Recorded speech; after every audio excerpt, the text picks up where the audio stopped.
Yang kami muliakan para wakil talqin yang dimampukan hadir pada Sabtu pagi hari yang indah ini, senantiasa berkah semuanya segalanya selamanya, mata anallahu fituli hayatihim. Para petugas penakib pada setiap hari Sabtu senantiasa Allah berkahi mereka, berkah ilmu dengan manfaatnya, berkah sehat dengan istiqomahnya. Bunda Kayak Susmono beserta jajaran MOI yang sekarang ini manakib offline dan online, senantiasa beliau disehatkan, diberikan panjang umur usia dunianya dalam taat ibadah kepada Allah Subhanahu wa taala.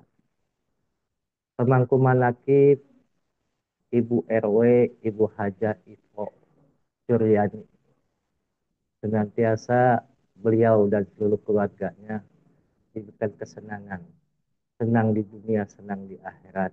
Apapun segala hajatnya Allah kabulkan. Para alim ulama, para asatid-asatizah, ikhwan akhwat yang sedang menempuh hakikat kesucian jiwa rahimakumullah.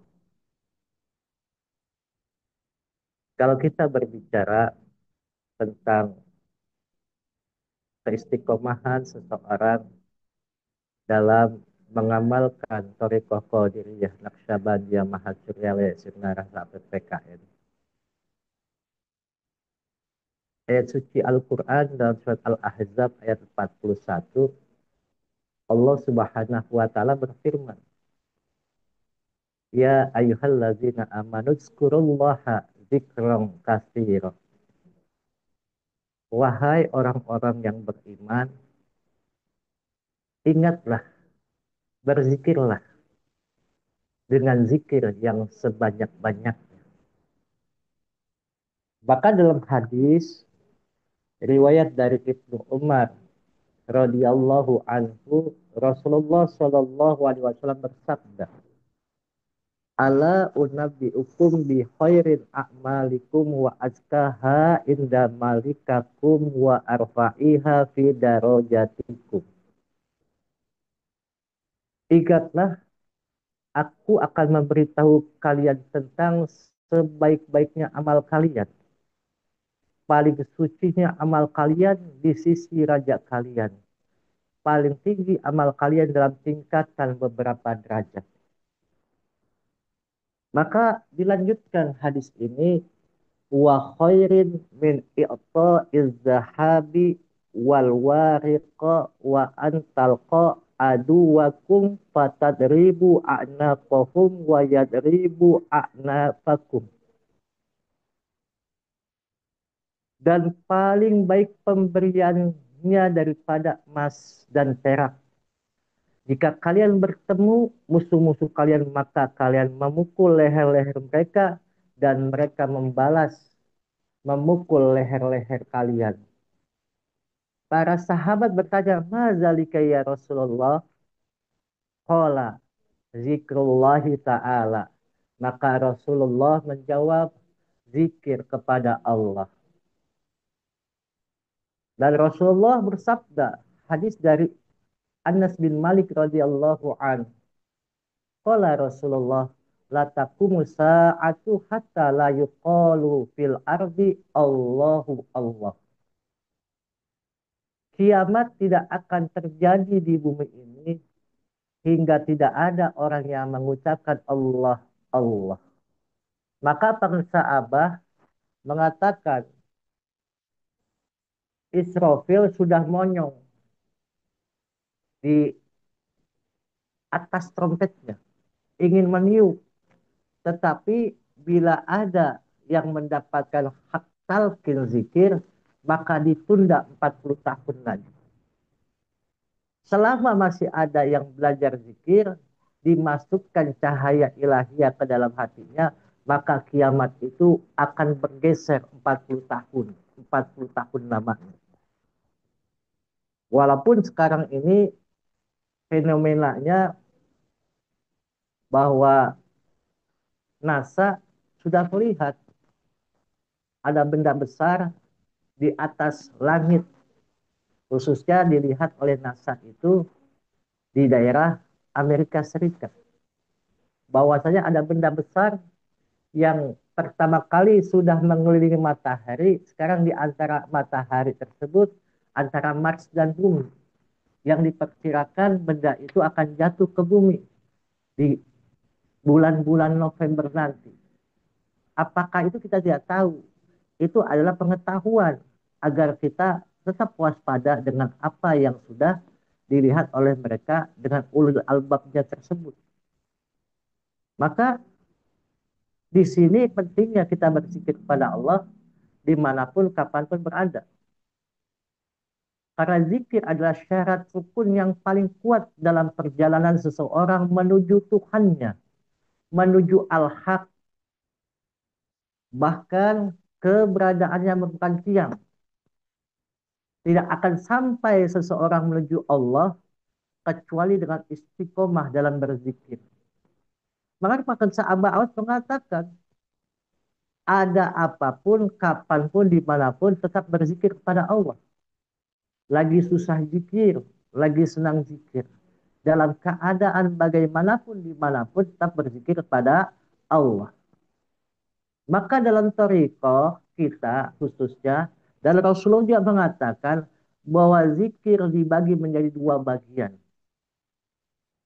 Ini dalam kitab Mukasyafatul Qulub, Imam Al-Ghazali mengatakan zikir itu dibagi dua bagian. Pertama, zikir lisan.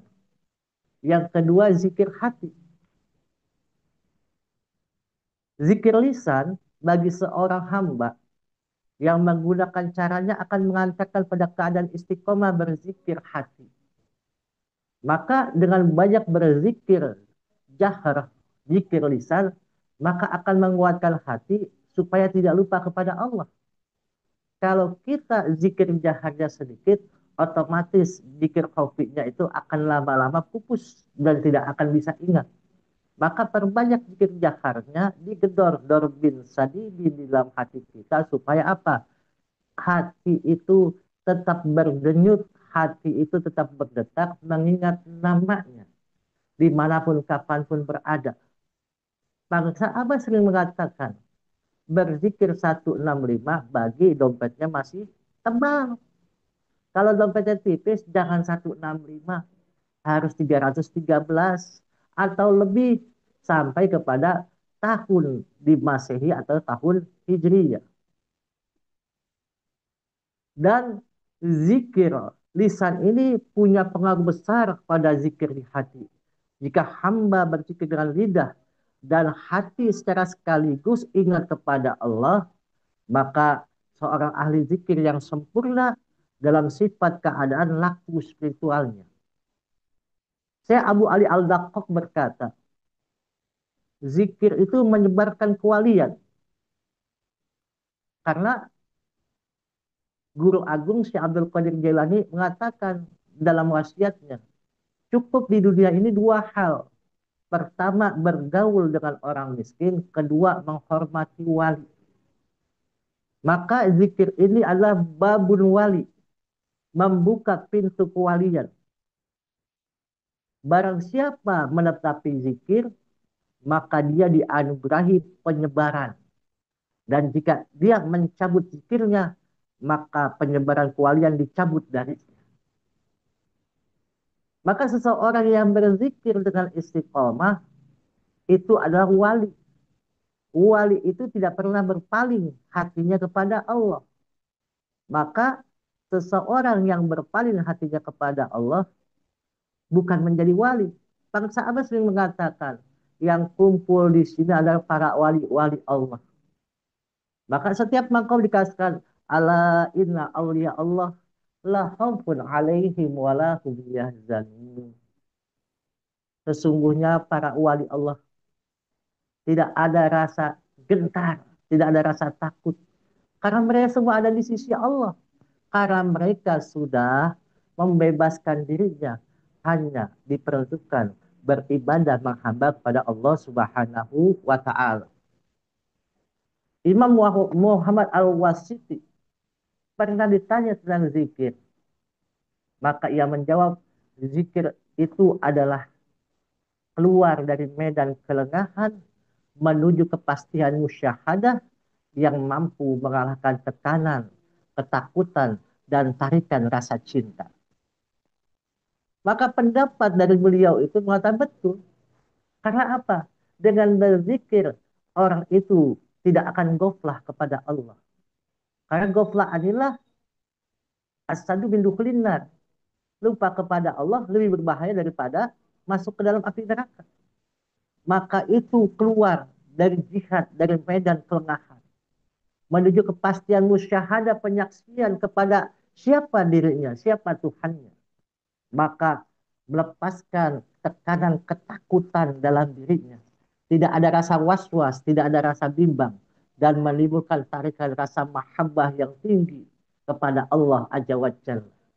Jangankan tarikan rasa mahabbah yang tinggi kepada Allah. Mahabbah cinta kepada istri saja itu luar biasa. Kadang-kadang, maaf, orang yang sedang dilanda asmara, kalau sedang jatuh cinta, jangankan gunung, jangankan lautan, jangankan tempat yang angker. Kalau ingin bertemu, diterjang semuanya. Yang penting bertemu dengan sang kekasih hatinya. Itu tarikan rasa cinta, mahabbah, hub yang luar biasa. Apalagi kita selaku manusia yang diberikan akal, yang diberikan kemampuan untuk bisa mengimplementasikan segala apapun yang ingin kita lakukan. Karena kita sudah ada sandaran untuk dapat bertemu dengannya. Karena hakikatnya, secara ilmu komputer, manusia itu terdiri dari 3 bagian. Software, hardware, dan brainware. Karena manusia itu terdiri daripada perangkat lunak, perangkat keras, dan namanya manusia itu sendiri. Maka di situ berpadunya antara raga, nyawa, dan rasa. Tadi saya berjalan di tempat Sudirman. Banyak yang olahraga. Tapi apakah mereka mau kepada olah nyawa dan olah rasa? Mereka berbondong-bondong untuk namanya olahraga agar raganya sehat. Tapi mereka tidak berpikir bagaimana nyawanya juga sehat dan rasanya juga sehat. Maka Syekh Junnun Al-Misri berkata, barang siapa ingat Allah dengan ingatan sesuatu di sisi ingatannya, maksudnya zikrullah, dan Allah akan menjaganya dari segala sesuatu, baginya punya pengganti dari segala hal. Karena orang yang sudah berzikir kepada Allah tidak akan dihinggapi rasa was-was, tidak akan dihinggapi rasa fobia yang luar biasa, ketakutan yang luar biasa. Karena dia sudah tahu sesungguhnya semua itu diserahkan kepada Allah. Karena dia sudah tahu bahwasanya yang menyediakan itu Allah Subhanahu wa taala. Maka bersyukurlah orang sudah mendapatkan talqin zikir. Karena apa? Mereka itu sudah diberikan kekuatan oleh Allah untuk bisa menginformasikan kejadian-kejadian yang ada, belum ada, dan akan ada. Karena apa? Itu adalah sinyal-sinyal yang Allah berikan dengan cara-cara yang Allah berikan kepada Syekh Mursyid yang dikembalikan kepada kita semua. Bagaimana kita bisa mengolahnya untuk bisa sering berdekatan, sering berjumpa kepada Allah. Suatu ketika Abu Usman ditanya oleh seorang dalam masalah zikir. Wahai Abu Usman, aku telah berzikir kepada Allah, namun aku tidak mendapatkan kenikmatan di dalam hati kami. Maka Abu Usman berkata, pujilah Allah agar menghiasi di antara luka-lukamu dengan ketaatan. Maka bila kita tidak pernah enak berzikir kepada Allah, ternyata ada hal-hal ketaatan kita yang kurang kepada Allah. Masih banyak luka-luka di dalam hati kita, got-got di dalam hati kita yang membuat bersarangnya penyakit-penyakit dalam diri kita. Maka tidak akan timbul rasa nikmat dalam berzikir kepada Allah kalau kita tidak mempandakan diri kita, menyatukan diri kita pada Syekh Mursyid. Maka sering dikatakan bahwasanya pernyataan tidak tahu, tidak punya, tidak mau itu adalah bagaimana memfanakan diri kita hanya kepada orang yang sudah diberikan kemuliaan oleh Allah, yaitu Syekh Nur. Maka Rasulullah Shallallahu Alaihi Wasallam bersabda dari Anas bin Malik, dia berkata, "Iza ro'aitumul jannah farta'u biha." Qila lahu wa ma riyadul jannah. Faqala majalisuz zikri. Jika kamu melihat surga, maka merumputlah di kebunnya. Ditanya, apa itu kebun surga ya Rasulullah? Maka Rasulullah menjawab, majelis zikir. Maka orang-orang yang sudah namanya jadi PM, pemburu manakib, dimanapun pasti diudak keadaannya. Di mana ada apa pasti diudak. Karena apa? Di situ adalah kamu melihat surga. Di situ ada kebun surga. Apa itu kebun surga? Adalah majelis zikir. Majelis orang-orang yang senantiasa menghambakan dirinya kepada Allah. Maka Jabar bin Abdullah menceritakan pada suatu hari Rasulullah Shallallahu Alaihi Wasallam keluar menuju para sahabat bersabda, Ya ayuhan nas, irta'u fi riyadil jannah. Qulna ya Rasulullah, Maryadul jannah, qala majalisu zikri, qala i'du waruhu wazkuru man kana yuhibu an ya'lama manzilatahu indallah ta'ala waliyanzur kaifa manzilatullah ta'ala indahu fa innallaha ta'ala yunzilul abda haitsu anzalahu min nafsihi. Wahai manusia, merumputlah kalian di kebun surga. Kami para sahabat bertanya kepada Rasulullah, ya Rasulullah, apakah itu merumput di kebun surga? Maka Rasulullah mengatakan, kebun surga itu majelis zikir. Kalian makan pagilah dengan zikir, makan sore dengan berzikir. Barang siapa cinta kepada Allah, maka pandanglah bagaimana kedudukan Allah di sisinya. Maksudnya di dalam hatinya, sesungguhnya Allah turun pada hamba, menurut turunnya hamba di sisinya. Maka bersyukur kita yang sudah mendapatkan kenikmatan dengan talqin zikir ini. Dimanapun, kapanpun kita di sisi Allah Subhanahu wa Ta'ala. Yang akhir perjalanan kita wa'adini ma'aka abada dengan tujuan yang kita maksudkannya Allah. Rindu kita kepada Allah, cinta kita kepada Allah dengan syarat tidak tahu apa-apa, tidak punya apa-apa, tidak mau apa-apa, yang tahu, yang punya, yang mau hanya kepada Allah saja sebagai perjalanan kita untuk bisa sampai kepada Allah. Berkah semuanya, segalanya, selamanya. Wallahul muwaffiq ila aqwamit thoriq. Wassalamualaikum warahmatullahi wabarakatuh.